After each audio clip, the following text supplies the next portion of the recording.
नमस्कार, मैं जूली तिवारी। हर समय आपके साथ न्यूज में आप सभी का स्वागत है। तो चलिए नजर डालते हैं आज के कुछ मुख्य समाचारों पर। सुप्रिया सुळे ने बजट पर की दिल्ली में पत्रकार परिषद, सरकार पर लगाए कई आरोप। राष्ट्रवादी कांग्रेस पार्टी की वरिष्ठ नेता सुप्रिया सुळे ने आज दिल्ली में बजट पर एक अहम पत्रकार परिषद आयोजित की। इस दौरान उन्होंने बजट को लेकर सरकार की आलोचना की और कई महत्वपूर्ण मुद्दों पर अपनी बात रखी। सुप्रिया सुळे ने पत्रकारों को संबोधित करते हुए कहा, यह बजट जनता की उम्मीदों पर खरा नहीं उतरा है। सरकार ने बड़े बड़े वादे किए थे, लेकिन उन्हें पूरा करने में असफल रही है। बजट में कई महत्वपूर्ण क्षेत्रों की अनदेखी की गई है। उन्होंने बताया कि कृषि क्षेत्र के लिए पर्याप्त धन नहीं दिया गया है। किसानों की समस्याओं को हल करने के लिए इस बजट में कोई ठोस योजना नहीं है। उनकी आय बढ़ाने और उन्हें राहत देने के लिए आवश्यक प्रावधान नहीं किए गए हैं। शिक्षा और स्वास्थ्य के क्षेत्र में भी बजट को लेकर सवाल उठाए गए। सुप्रिया सुळे ने कहा कि सरकार ने शिक्षा और स्वास्थ्य के लिए पर्याप्त धनराशि आवंटित नहीं की है। बच्चों की सुरक्षा और आम जनता की स्वास्थ्य सेवाओं को सुधारने के लिए और अधिक निवेश की जरूरत है। बुनियादी ढांचे के विकास पर सुळे ने कहा कि बजट में बड़ी परियोजनाओं की घोषणा तो की गई है, लेकिन उनके लिए आवश्यक धनराशि की व्यवस्था नहीं की गई है। उन्होंने कहा कि सिर्फ घोषणाएं करने से विकास नहीं होगा, इसके लिए ठोस कदम उठाने की आवश्यकता है। सुप्रिया सुळे ने सरकार पर जनहित के मुद्दों की अनदेखी का आरोप लगाते हुए कहा, यह बजट केवल बड़े उद्योगपतियों और धनी लोगों के हितों को ध्यान में रखकर बनाया गया है। आम जनता के लिए इसमें कुछ भी नहीं है। पत्रकार परिषद के अंत में सुळे ने कहा, हम इस बजट का कड़ा विरोध करेंगे और सरकार से मांग करेंगे कि वह जनता की जरूरतों को ध्यान में रखते हुए पुनर्विचार करे। यह बजट केवल आंकड़ों का खेल है, जिसमें वास्तविकता कोसों दूर है। सुप्रिया सुळे की इस पत्रकार परिषद ने बजट को लेकर एक नई बहस छेड़ दी है। देखना होगा कि सरकार इन आरोपों का क्या जवाब देती है और क्या वाकई बजट में कुछ बदलाव किए जाएंगे। मी निर्मलाजी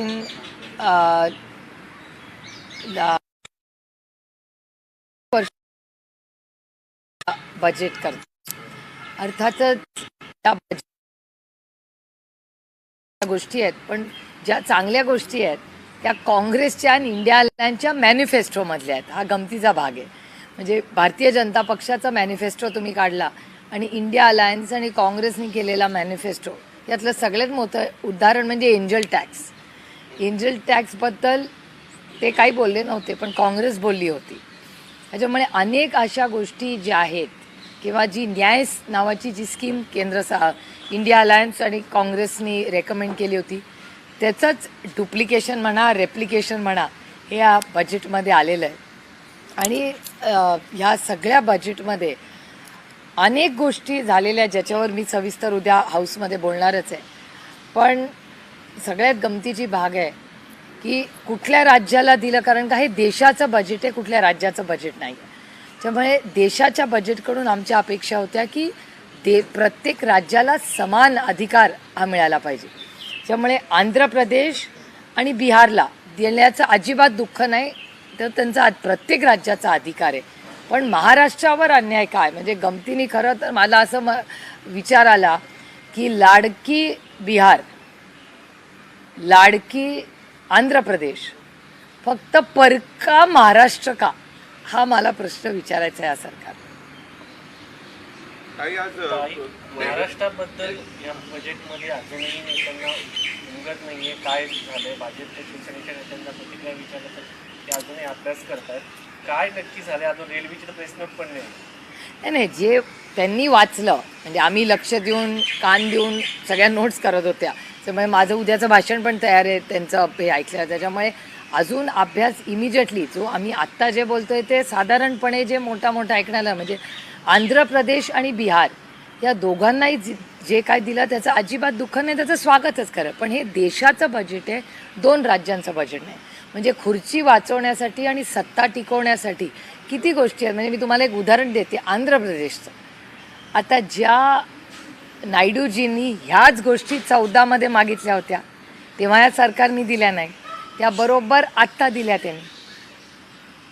म्हणजे ह्याच गोष्टी ते 8-10 वर्ष टू लिटल टू लेट। म्हणजे जेव्हा ह्याचं क्रेडिट खरं तर जे आंध्र प्रदेश आणि बिहारला मिळालं ना, ह्याचं क्रेडिट भारताच्या मायबाप जनतेनी किती वर्ष, जेव्हा 300 होते तेव्हा हीच चंद्राबाबूंची मागणी होती। तेव्हा भारतीय जनता पक्षाला वाटलं नाही की आंध्र प्रदेशची मदत करावी, बिहारची मदत करावी। जेव्हा 300वरनं 240वर आले तेव्हा त्यांना ही राज्य दिसायला लागली आणि प्रश्न समजायला लागले. ताई थोडक्यात असं म्हणायचं की मोदी सरकार आता चुकायला लागलंय किंवा मित्र पक्षांच्या सलगी करायला लागले, या अगोदर ना झुकेगा असं टाईपचं त्यांचं वर्तन असायचं. एकतर आधी ते मोदी सरकार होतं, आता ते NDA सरकार झालेलं आहे. पण त्या NDAमध्ये बरेच मित्रपक्ष आहेत. आता महाराष्ट्रातले पण 2 गट आहेत ना, तिथे 2 आहेत ना, त्यांनाही आपण विचारलं पाहिजे. माझी भेट नाही झाली दुर्दैवानी त्यांच्या खासदारांची. मलाही प्रश्न पडला आहे की 2 राज्यांना मित्रपक्षात तुम्ही नाव देता, मग महाराष्ट्राने असं काय केलं की महाराष्ट्रातल्या दोन्ही मित्रपक्षांना काहीच त्यांच्या पदरात पडलं नाही, म्हणजे महाराष्ट्राच्या पदरात काहीच पडलं नाही. महाराष्ट्राच्या विधानसभा निवडणुकीत पराभव होईल हे समोर दिसत असल्यामुळेच निधी दिलेला नाही का? मग महाराष्ट्राच्या वाटेला काय दिलं नाही असं वाटतं? ह्याचा हे बघा, हे देशाचं बजेट आहे. मला ते खरंच खूप हलक्याने पण घ्यायचं नाही, कारण काय देशाचं बजेट आहे. भारत सरकार म्हणजे मोठा भाऊ आहे प्रत्येक राज्याचा. आणि फक्त महाराष्ट्र कशाला, अनेक राज्य आहे ज्यांना काहीच नाही. ही 2 सोडून म्हणजे आता जे त्यांनी लुक ईस्ट म्हणून जे बनवलेलं आहे त्याच्यात पण क्वांटिफाय काय केलंय.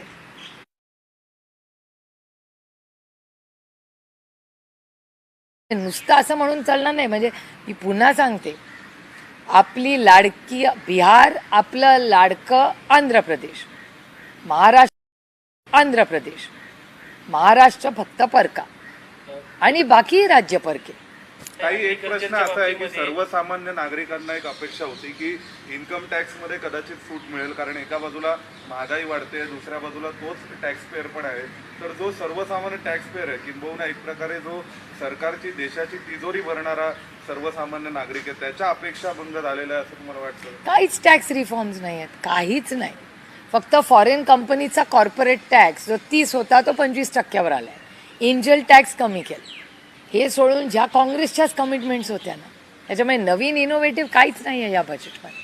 ताई, कृषी क्षेत्रातला 2019-20चा जर वाटा बघितला तो साधारण 5.5% होता. आता जर पाहिलं तो 3% येऊन पोहोचला. 2% बजेट कमी आहे. मी तुम्हाला आणखीन एक उदाहरण देते. त्या बोलताना काय म्हणल्या बजेटमध्ये,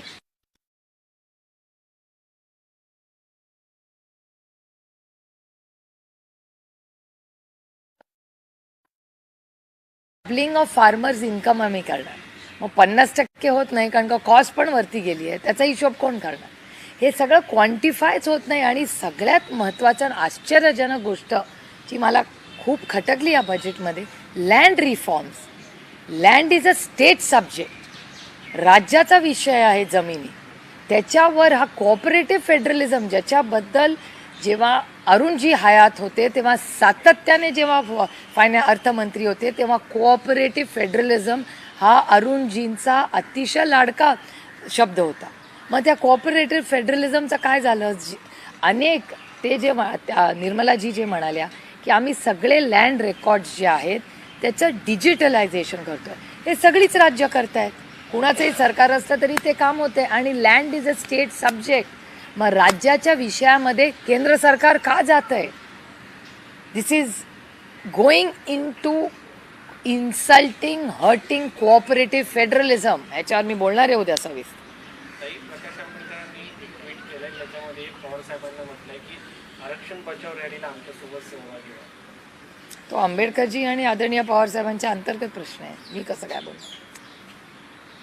काही बजेटरी अलोकेशनमध्ये आणखीन एक जर यावेळेस पाहिलं तर वेलफेअर स्कीम्सच्या बाबतीत कुठल्याच प्रकारची घोषणा वाढवण्याबाबत दिसत नाही. म्हणजे पूर्वी दरवेळी जेव्हा सरकारचं बजेट यायचं तेव्हा अमुक अनुदानाची योजना किंवा सानुग्रह अनुदानाची योजना, मग त्यात दरवर्षी वाढ व्हायची. यावर्षी वाढ दिसत नाहीये, का असं झालं तुम्हाला? नाही, त्यांनी काही वेलफेअर स्कीम्स घेतलेल्या आहेत ज्या राज्यांच्याच कॉपी आहेत. म्हणजे तामिळनाडू आणि महाराष्ट्राच्या ज्या 1-2 स्कीम्स आहेत त्याच त्यांनी इथे घेतलेल्या आहेत. जे न्याय स्कीम जी काँग्रेसची होती तीच बरीचशी त्यांनी आज इथे कॉपी अँड पेस्ट करायचा प्रयत्न केलेला आहे आजच्या त्यांच्या सगळ्या महायुतीमध्ये. ताई, मुख्यमंत्री पदावरून अनेक दावे प्रतिदावे केले जात आहेत. आज संजय राऊत यांनी एक दावा केला की महायुतीमध्ये 7 मुख्यमंत्री आहेत, 3 राज्यात आहेत, 2 वेटिंगवर दिल्लीत आहेत आणि 2 वेटिंगला महाराष्ट्रात आहेत. त्याच्यावर शिंदे गटातल्या खासदारांनी अशी टीका केली, महायुतीकडे 7 असले तर महाविकास आघाडीकडे 77 मुख्यमंत्री आहेत. आमच्याकडे टॅलेंटची कमतरताच नाही आहे. एक तर या देशात टॅलेंटची कमतरता नाही. अशा कुठल्याही गैरसमजात कोणी राहू नये. अहो पोरं जगतात तो आईशिवाय.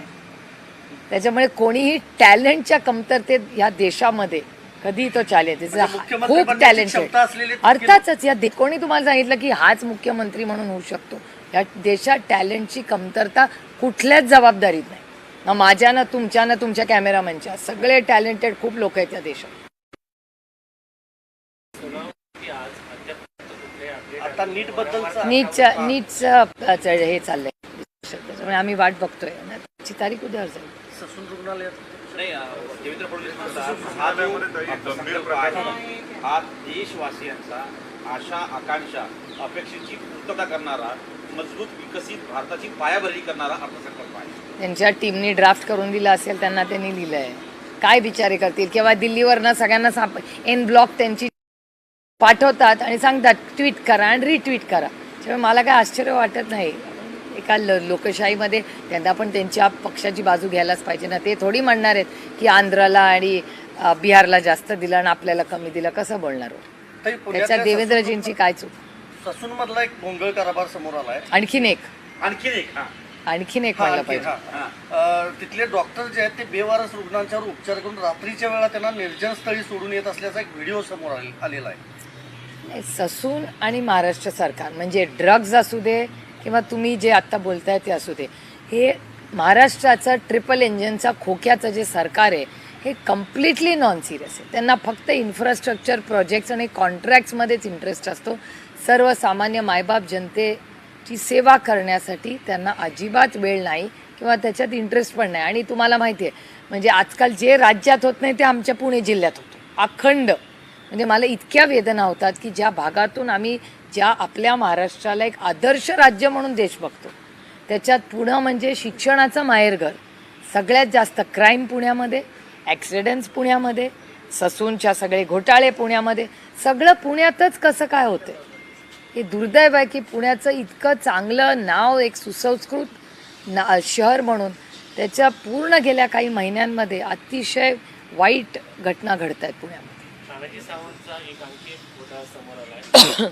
ज्या ठिकाणी सरकारी सुरक्षा रक्षक होते त्या ठिकाणी स्वतःचे खाजगी कॉन्ट्रॅक्टर भरले. त्याच्यामध्ये काही शेकडो कोटीचा घोटाळा आहे. या अगोदर धरण खेकड्याने फोडलं असं सांगितलं होतं. आता हा नवीन घोटाळा. मला काय आश्चर्य वाटत नाही हो. हे म्हणजे मी सगळ्या डॉक्टरांची हात जोडून माफी मागून हे म्हणते की हे MBBS सरकार MBBS आहे हे सरकार. म्हणजे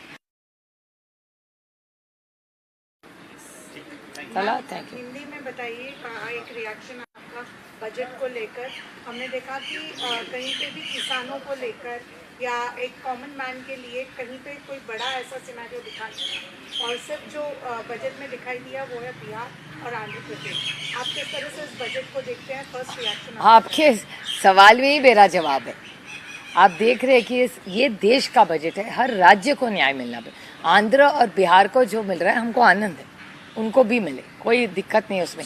लेकिन कितना स्ट्रेटेजिक है, कितना पॉलिटिकल है इस बारे में सबके, पहले किसान हो महिला हो, ये पूरा जो बजट है जो आंध्र को ये दे सकते थे 10 साल पहले.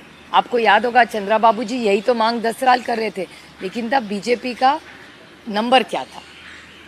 तो जब 303 थे तो चंद्राबाबू के लिए कुछ नहीं किया इस सरकार में, ना जगनमोहन रेड्डी के लिए की. ये मांग क्या कर रहे थे. चंद्राबाबू जी जो मांग कर रहे थे वही तो जगनमोहन रेड्डी मांग रहे थे. तो ये जो बिहार को और आंध्र प्रदेश को मिला है उसका क्रेडिट इस देश की जनता को जाता है. इस देश सारी जनता ने जो वोटिंग किया और 303 से 240 पे आके रखा, उसमें भी 40-50 सीट ज़रा ऐसी है, वो थोड़ी क्वेश्चन मार्क में दी है. तो इसका पूरा जो आज विकास का निधि जो आंध्र और बिहार को आया है वो पूरा क्रेडिट इस देश की इस जनता को जाता है. चला थँक्यू. उद्या ताई किती वाजता काय माहिती 12ला डिबेट सुरू होईल त्याच्यानंतर. एकदा फक्त आधी जर म्हणजे तसं आमचं लक्षात आलं नाही लाईव्ह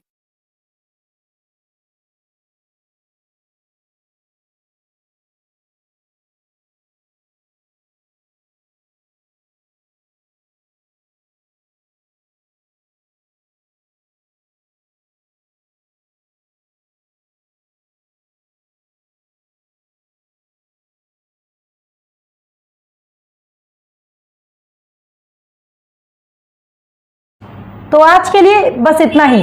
कल फिर मिलेंगे इसी समय इसी चैनल पर। तब तक के लिए मुझे दीजिए इजाजत। धन्यवाद।